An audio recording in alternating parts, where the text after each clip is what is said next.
Finding a venue to fish in the winter isn't always an easy task. However, it's imperative that you make the right choice if you're to enjoy your angling in the colder months. January of last year, a warmer spell moved in, which gave me the perfect window of opportunity. A small London park lake with a lovely stock of carp was the venue of choice. I'd be lying if I said winter fishing is easy. For me, just having to carry the extra gear is a nightmare, especially when I rely on the public transport to get to the lake. However, once I arrive, I almost forget about the cold, and that's why it's so important to pick somewhere that motivates you, somewhere with really nice carp in. Then all the focus is on making the most out of the session. Now, I'd only fished this lake once in the past, so the first hour or so was spent scanning the water in the hopes of seeing something to go off. Often signs of carp are limited during the winter period, but luckily for me, I did see a very subtle show in the roped off part of the lake. It's likely that a group of fish were held up in this area, so I made my way around the lake to get as close as I could to this snag.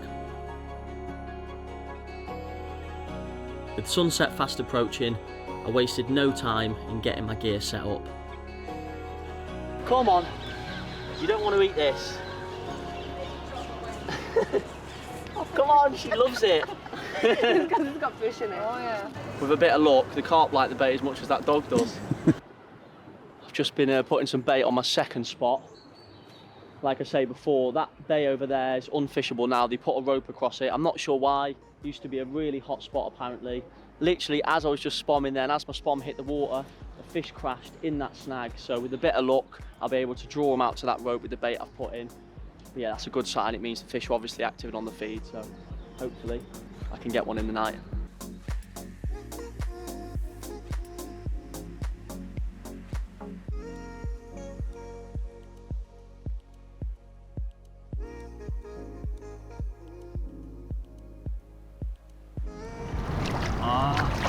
Damn it.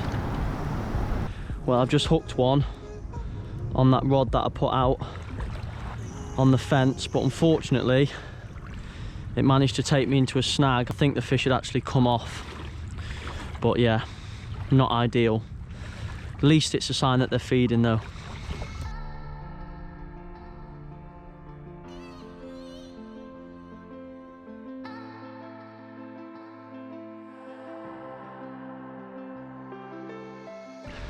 I've hooked one. I'm in the water because it's got me in that same snag that I lost the fish to earlier, but I've managed to get it out the snag. My net is in the swim, so just making my way back to the swim now. It's only super shallow down here.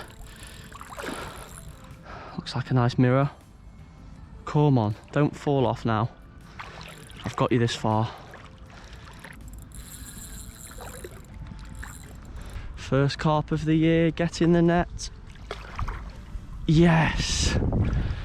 Get in!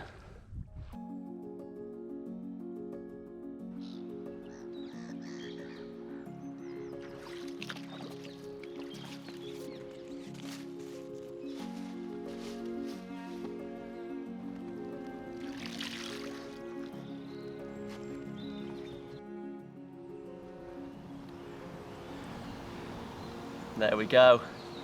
My first fish of 2022 and my first of these little winter missions so far. I actually lost one early on in the night. I was gutted at the time. I had to go out in the waders. It was stuck in a snag down to the left on the margin.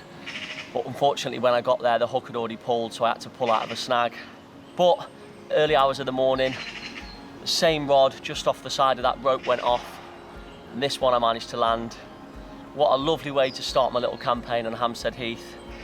Lovely mirror, again not massive, but they're not big fish in this lake, and that's not the reason why I've came here. Look at that for a fish.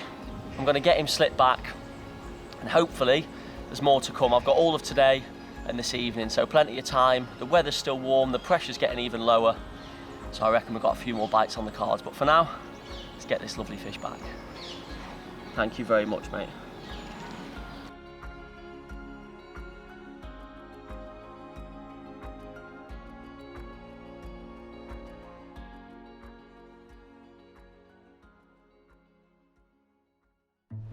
You right there, mate? What are you after?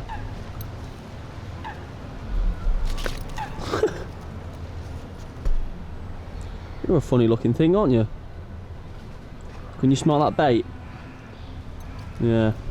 Well, we're coming into the evening period now, and today's been pretty quiet.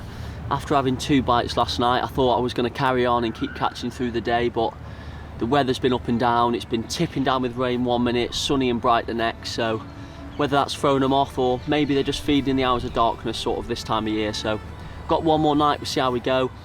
But just for now, as it's coming up to about 3 o'clock, got about an hour and a half before it's dark, so I'm going to reel the rods in, give them a little freshen up, change the hook baits over and put fresh hooks on, maybe top up some of the swims with a little bit more bait, and then fingers crossed we can get another one of them lovely mirrors into the night.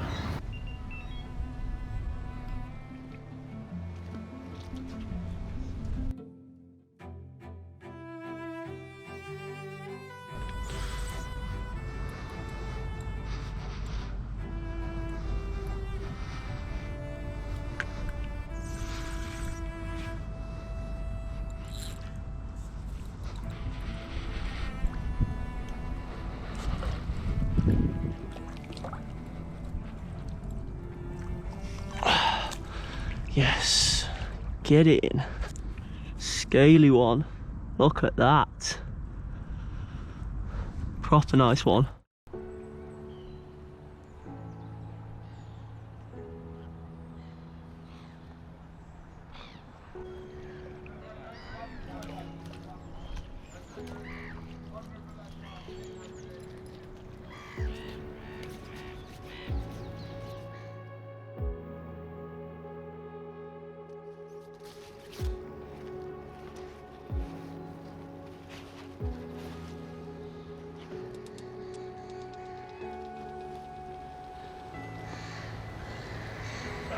Look at that for a carp.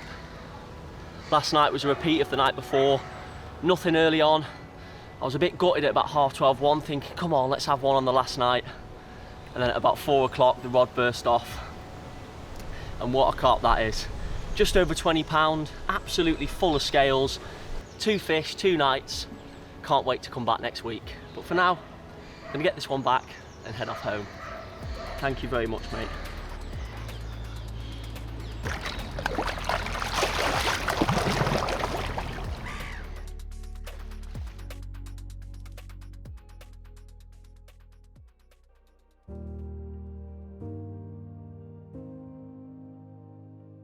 So we've well and truly lost the light now.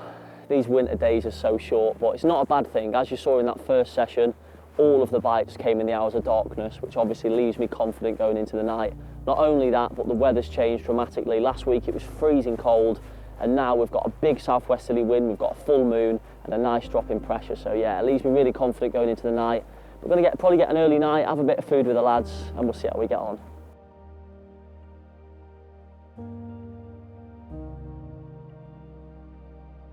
I'm not sure how well you can hear me. I've got 40-mile-an-hour winds. But I'm into a carp. Come on, feels like a good one as well. Obviously there's not many big fish in this lake. So with a bit of luck, this one will be a nice 20-pounder. There it is. God, that wind. Most people would say you're mad fishing in this weather, and I agree with them. But if we can land this fish, it's been worth the effort. Oh. Here we go. Come on. Oh, come on, shallow in the edge. Yes. There we go.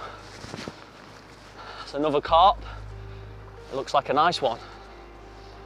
God, mental conditions, literally 40-mile-an-hour winds. Get in. The biggest one I've had so far, look. 20 pounder that is. One eye, look. Proper character. Definitely the biggest of this little mission so far, look. It's a nice 20. Get in. Lovely. Pretty mad in that wind. Yeah, mate, mental. Had to go down here, it took me in a snag, had to go in my waders. couldn't even feel the fish, mate. It's that windy that's blowing the rod around and that. Crazy. Let's hope these trees don't fall on our bivvies tonight. We should be at home, mate, not fishing, but at least we've got one for hard effort anyway.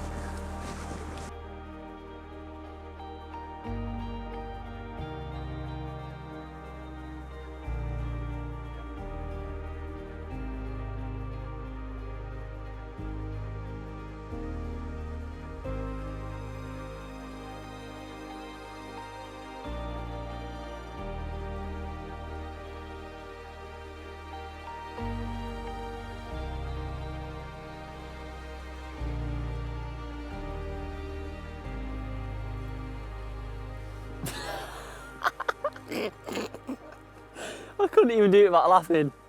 An eye for an eye, Jim lad.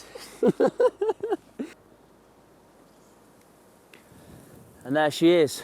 You can probably hear that the wind is blowing an absolute gale. Mike was laughing at me because my bivvy was nearly taking flight. It's been a crazy night. It's like 40-mile-an-hour winds. Probably not the weather to be out fishing. However, it's actually the perfect weather to catch carp in. And there we go, another bite, another victim of the hours of darkness. Seems that all the bites are coming at this sort of time, so slip this one back and see what the rest of the night brings. Definitely a proper character, this one. You can't call them character fish if they've got two eyes. Probably the first carp I've ever caught actually with one eye, so proper cool one. 20-pounder and a lovely way to start this final trip on Hampstead Heath. Let's slip her back and hopefully more to come.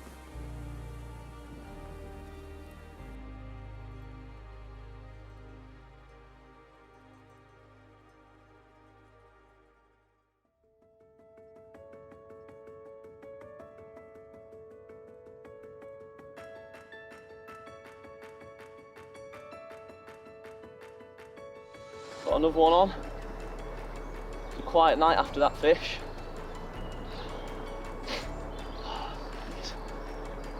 It's gone right underneath to the back of the snag under the rope, so I'll bully it a little bit.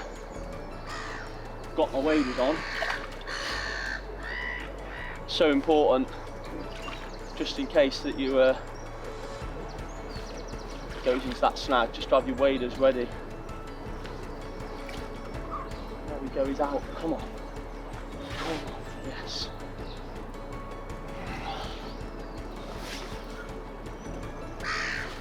Just pass the rod under the other line, it's gone round the other line.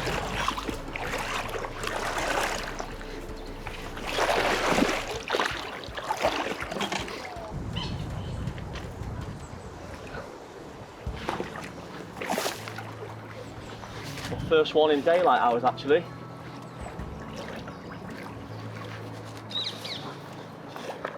Yes. Get in.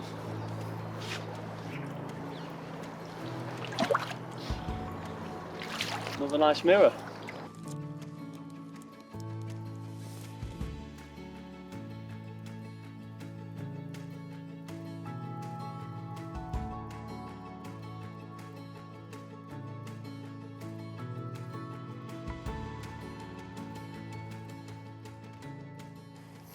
There she is, another cool one. The first bite in the day. It's nice to actually have one when you're awake. Unfortunately, I didn't get to see the rod tip bend round. I was in the swim next door throwing some boilies in, and I got the shout from Mike, Jacob, Jacob, you're in, you're in. Lucky I managed to steer it out of the snag. There we go, another mirror. Probably going to leave later on because the weather coming in tonight is savage, so I'm going to let this one go and talk to you through a little bit more about the rigs and sort of tactics I've been using throughout this little campaign. Let's get her back in.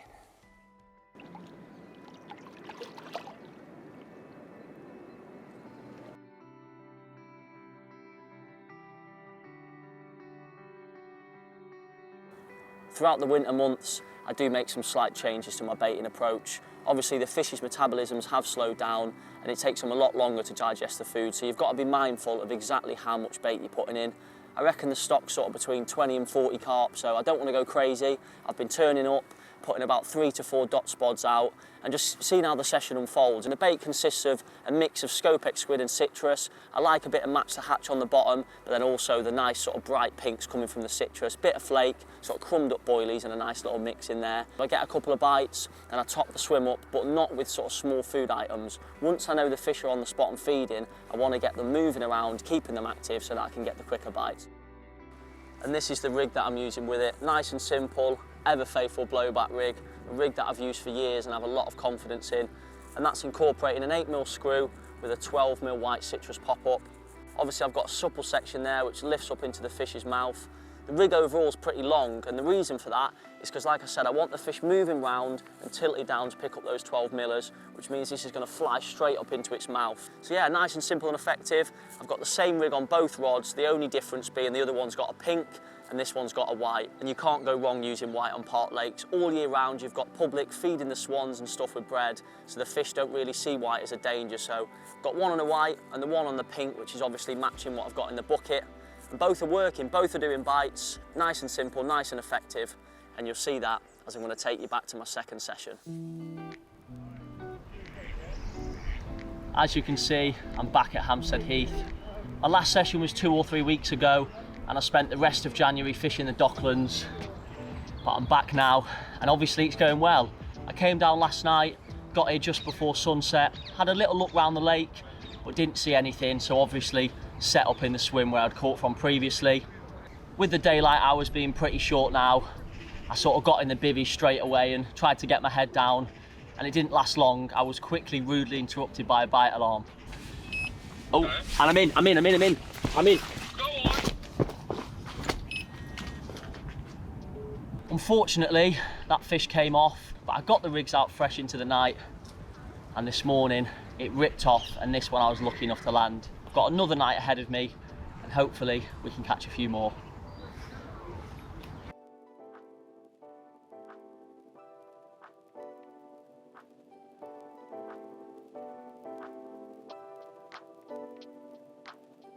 Georgie, come on.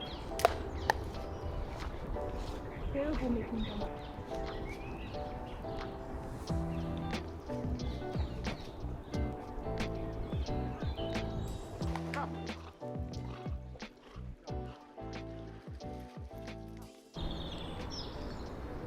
I reckon there's a bite on the cards. Look at all of that fizzing coming up around that rope. I was just looking over there because I saw a bit of disturbance from the coot, and a massive sort of eruption of fizzing came up, and that wind slightly sort of trailed it off in a line across the rope, so they're definitely digging their heads in, picking up them 12mm, and I've got 2 rods along that, so no doubt I'm going to get a bite any minute. I think it's time for a reposition of this right hand rod. Every single bite has come off the left hand spot. It's doing that well that I've put the other rod on there, so I've got 2 rods, one as the rope starts and one sort of a third the way across. But yeah, this right hander at the moment, there's no point in me even fishing it in. Sort of 80% of the lake on my right hand side, so although it seems a lot of the fish are bulked up in that little snaggy corner where you can't fish, it'd be a shame to waste a rod. So what I'm going to do, I'm going to spend a lot of time today really scouring across this side of the lake, and I'm sure if I sort of look hard enough I will see something, whether it's a subtle show, whether it's a bit of pinprick fizzing. I'm probably going to start trying some zigs, potentially baiting in the middle towards the bird island, and yeah, eventually I'll be able to get one from this side of the lake. That'd be nice. Despite keeping my eyes on the water, I didn't see any activity around the rest of the lake, so I decided to try some zig fishing in open water. This way, I gave myself a chance of a bite from fish sitting in the upper layers. Surprisingly, carp will often sit 2-3 foot from the surface, even in the coldest of conditions. So if bites start to slow down fishing on the bottom, it's always worth experimenting with a zig.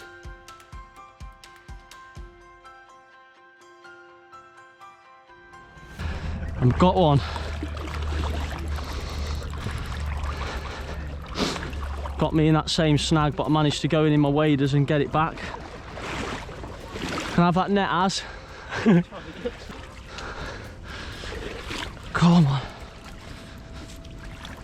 There we go. Lovely stuff. Well, that was eventful, wasn't it?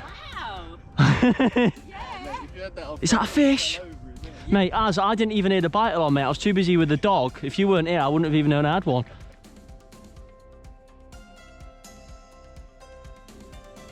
Looking back, I'd say that this one's probably my favourite from all the fish I caught during this little campaign.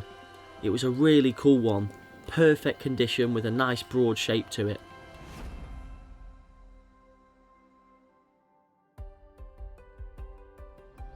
Very little sleep last night. I'm absolutely shattered because I didn't get much the night previous either.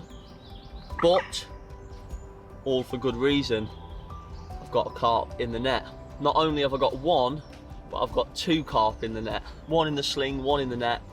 Both caught within the last 4 or 5 hours. I think the first one was at about 3 in the morning and the second one was at about 5 o'clock. So yeah, I've got two fish ready to show you.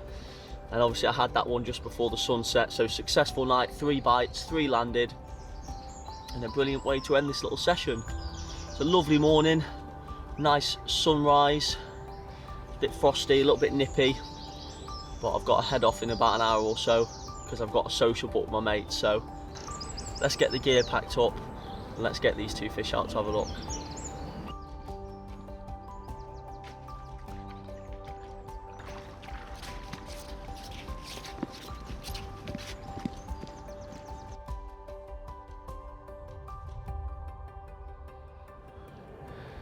There we go. You can't grumble at that for a brace of winter fish.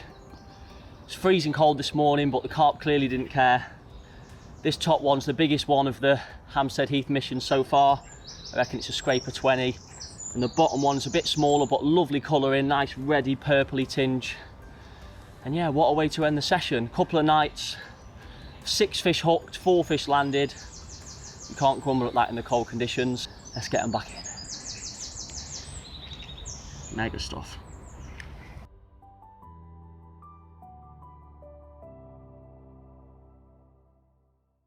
That sugar's 8 years old, mate. It's all in clusters in the bag.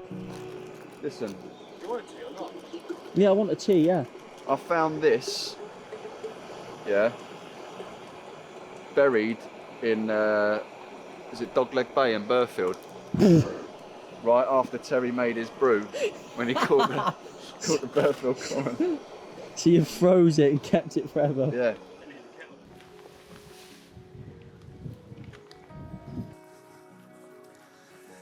Well, it's time to pack up. Sometimes you've got to know when to throw the towel in early. We've managed to escape. The weather looks lovely, nice and sunny, nice and warm, but later on today, a savage storm is moving in. So we're going to call it quits. We've had 2 carp on this session, making it an overall total this winter of 10 carp in about 6 or 7 nights. So really enjoyable, and I can't really ask for much more than that. So it's time to pack up and head off before we get battered by this storm.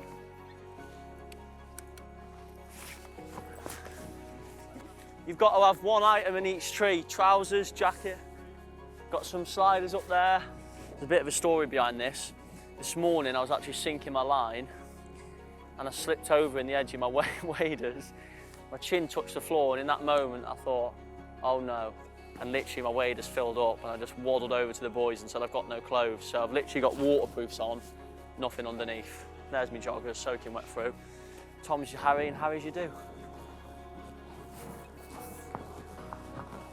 What'd you say?